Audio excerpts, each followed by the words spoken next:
Hello friends, welcome to my channel. ভিডিওতে আপনারা দেখতে পাচ্ছেন সুন্দর ডিজাইনের একজোড়া শাখা বাঁধানো,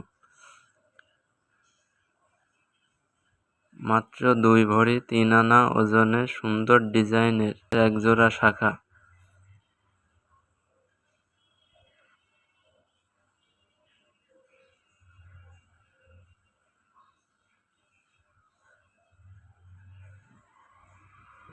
এ ধরনের আরও নতুন নতুন ডিজাইন ও ভিডিও পেতে আমাদের চ্যানেলটিকে সাবস্ক্রাইব করবেন এবং লাইক কমেন্ট করে আমাদের চ্যানেলের সাথেই থাকবেন। ধন্যবাদ।